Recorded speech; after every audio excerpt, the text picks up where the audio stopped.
পশ্চিমবঙ্গের রাজনীতিতে এই মুহূর্তে অন্যতম আলোচিত নাম শুভেন্দু অধিকারী। নন্দীগ্রাম আন্দোলনের নেতা থেকে বিরোধী রাজনীতির মুখ। দীর্ঘ রাজনৈতিক জীবনে তিনি যেমন দ্রুত উত্থান দেখেছেন, তেমনি তাকে ঘিরে তৈরি হয়েছে একের পর এক বিতর্ক, জল্পনা, রহস্য। সাম্প্রতিক বিধানসভা নির্বাচনে ভবানীপুর এবং নন্দীগ্রামের জয়ের পর তার রাজনৈতিক গুরুত্ব আরও বেড়েছে। বিজেপির অন্দরেও তাকে ভবিষ্যতের মুখ্যমন্ত্রী পদপ্রার্থী হিসেবে দেখা হচ্ছে। কিন্তু রাজনৈতিক সাফল্যের এই আবহে ফের সামনে এসেছে এক অস্বস্তিকর প্রশ্ন। কেন বারবার শুভেন্দু অধিকারী ঘনিষ্ঠদের মৃত্যুকে ঘিরে তৈরি হচ্ছে রহস্য?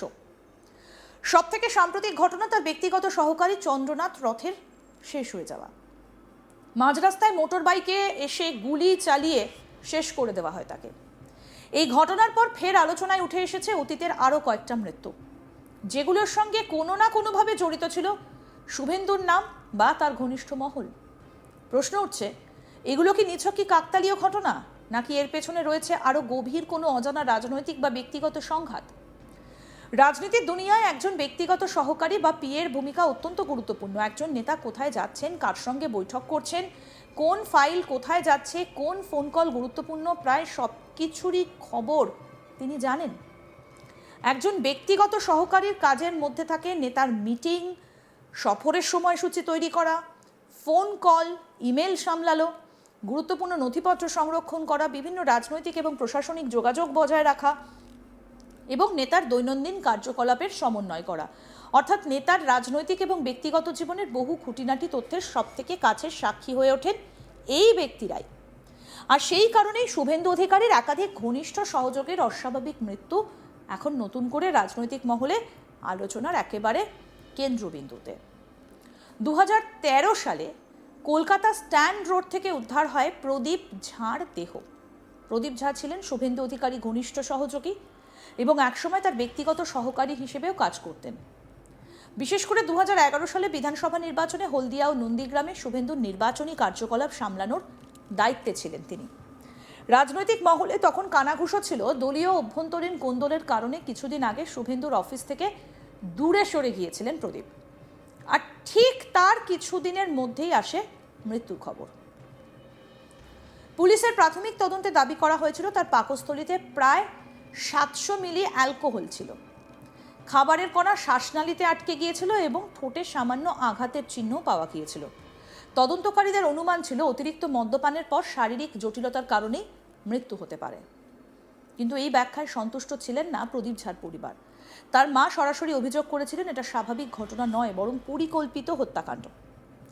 এই ঘটনার পর রাজনৈতিক মহলে ব্যাপক চাঞ্চল্য তৈরি হলেও শেষ পর্যন্ত মামলার কোনো উল্লেখযোগ্য অগ্রগতি হয়নি। কেউ গ্রেফতার হয়নি, আদালতে দোষ প্রমাণও হয়নি। ফলে প্রশ্নটা থেকেই যায়, একজন রাজনৈতিক নেতার প্রাক্তন ঘনিষ্ঠ সহযোগীর মৃত্যু নিয়ে এত ধোঁয়াশা কেন? 2018 সালের 13 অক্টোবর পূর্ব মেদিনীপুরের কাঁথিতে শুভেন্দু অধিকারীর বাড়ির শান্তিকুঞ্জর উল্টো দিকে পুলিশ ব্যারাকে উদ্ধার করা হয় তার দেহরক্ষী শুভব্রত চক্রবর্তীকে। মাথায় গুলির আঘাত ছিল। তাকে প্রথমে স্থানীয় হাসপাতালে, পরে কলকাতার একটা বেসরকারি হাসপাতালে নিয়ে যাওয়া হয়। পরদিন তার মৃত্যু হয়। পুলিশের দাবি ছিল শুভব্রত সার্ভিস রিভলভার থেকেই গুলি ছোড়া হয়েছিল। তবে কিভাবে এই ঘটনাটা ঘটল সেটা নিয়ে শুরু হয় বিতর্ক। শুভব্রত ছিলেন রাজ্য সশস্ত্র পুলিশের কর্মী। শুভেন্দু অধিকারী সাংসদ থাকার সময় থেকে নিরাপত্তার দলে ছিলেন তিনি। দীর্ঘদিন একসঙ্গে কাজ করার কারণে তিনি শুভেন্দুর অত্যন্ত বিশ্বস্ত নিরাপত্তারক্ষী হিসেবেই পরিচিত ছিলেন। কিন্তু ঘটনাটা নতুন করে মোড় নেয় 2021 সালে। শুভব্রতর স্ত্রী সুপর্ণা চক্রবর্তী নতুন করে এফআইআর দায়ের করেন। তার অভিযোগ ছিল তার স্বামীর মৃত্যু রহস্যে ঘেরা এবং এর পিছনে থাকতে পারে গভীর ষড়যন্ত্র। তিনি প্রশ্ন তোলেন, গুলি লাগার পর কলকাতায় স্থানান্তরে দেরি কেন হয়েছিল? ঘটনাস্থলে তদন্তের সব দিক খতিয়ে দেখা হয়েছিল কিনা সেটাও জানতে চান তিনি। এত দ্রুত ঘটনাটাকে নির্দিষ্ট ব্যাখ্যার মধ্যে ফেলা হলো কেন, তা নিয়েও প্রশ্ন ওঠে। সুপর্ণার আরও দাবি ছিল শুভেন্দু অধিকারী অত্যন্ত প্রভাবশালী রাজনৈতিক নেতা হওয়ায় তিনি আগে অভিযোগ জানানোর সাহস পাননি। এই অভিযোগ সামনে আসতেই রাজ্য রাজনীতিতে তীব্র আলোড়ন শুরু হয়। 2021 সালেও রাজ্য গোয়েন্দা সংস্থায় মামলার তদন্ত ভার নেয়। তদন্তের স্বার্থে শুভেন্দু অধিকারীকেও ডাকা হয়, কিন্তু তিনি হাজিরা এড়িয়ে যান এবং দাবি করেন পুরো ঘটনায় রাজনৈতিক প্রতিহিংসার অংশ। তার অভিযোগ ছিল তৎকালীন রাজ্য সরকার রাজনৈতিক উদ্দেশ্যে তাকে হেনস্থা করার চেষ্টা করছে। পরবর্তীতে কলকাতা হাইকোর্টে তদন্ত প্রক্রিয়ায় স্থগিতাদেশ দেয় এবং শুভেন্দুর বিরুদ্ধে কোনো কঠোর পদক্ষেপ না নেওয়ার নির্দেশ দেয়। ফলে মামলাটা আবার আইনি জটিলতার মধ্যে পড়ে আটকে যায়। শুভেন্দু অধিকারীকে ঘিরে রহস্যময় মৃত্যুর তালিকায় আরেকটা নাম প্রায়শই ঘুরে ফিরে বেড়ায়, সেটা হচ্ছে পুলক লাহিড়ী। সোশ্যাল মিডিয়ায় দাবি করা হয়েছিল 2021 সালে নন্দীগ্রাম নির্বাচনে শুভেন্দুর হয়ে কাউন্টিং এজেন্ট হিসেবে কাজ করেছিলেন পুলক। নির্বাচনের ফল ঘোষণার কিছুদিনের মধ্যেই তার অস্বাভাবিক মৃত্যু হয় বলে দাবি ওঠে। অনেকে আবার এটাকে ভোট পরবর্তী হিংসার সঙ্গেও জুড়ে দেখাতে শুরু করে।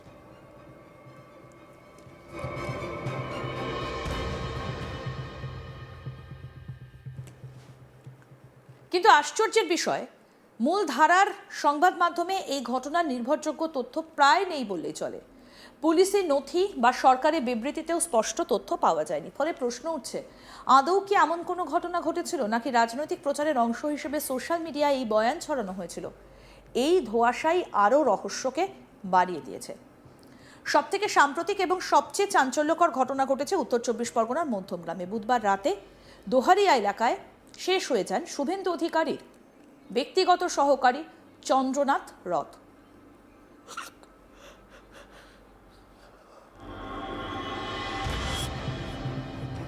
প্রত্যক্ষদর্শীদের বয়ান অনুযায়ী মোটর বাইকে করে কয়েকজন দুষ্কৃতী এসে খুব কাছ থেকে গুলি চালায়। চন্দ্রনাথের মাথায় গুলি লাগে। হামলার পর আততায়ীরা দ্রুত পালিয়ে যায়।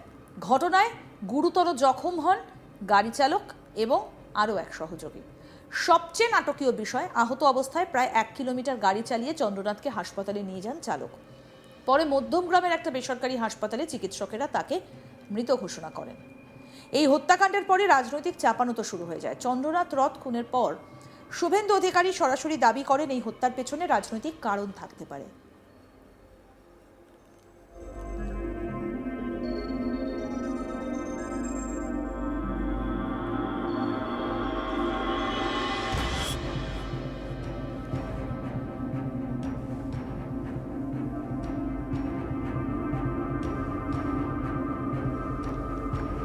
শুভেন্দু অধিকারীর বক্তব্য, পশ্চিমবঙ্গে বিরোধী রাজনীতি করার কারণেই তার ঘনিষ্ঠদের বারবার টার্গেট করা হচ্ছে।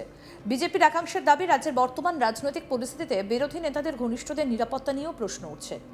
অন্যদিকে বিরোধীরা পাল্টা অভিযোগ করছে, প্রতিটা ঘটনাকে রাজনৈতিক রং দেবার চেষ্টা হচ্ছে। সবচেয়ে বড় প্রশ্ন এখানেই, প্রদীপ ঝা, শুভব্রত চক্রবর্তী, চন্দ্রনাথ রথ এই 3টে ঘটনায় প্রবল আলোড়ন তৈরি করলো, কিন্তু এত বছর পরও কোনো চূড়ান্ত সত্য সামনে আসেনি। উল্লেখযোগ্য গ্রেফতারও হয়নি, কারো সাজাও হয়নি। ফলে সাধারণ মানুষের মনেও সন্দেহ আরও ঘনীভূত হচ্ছে।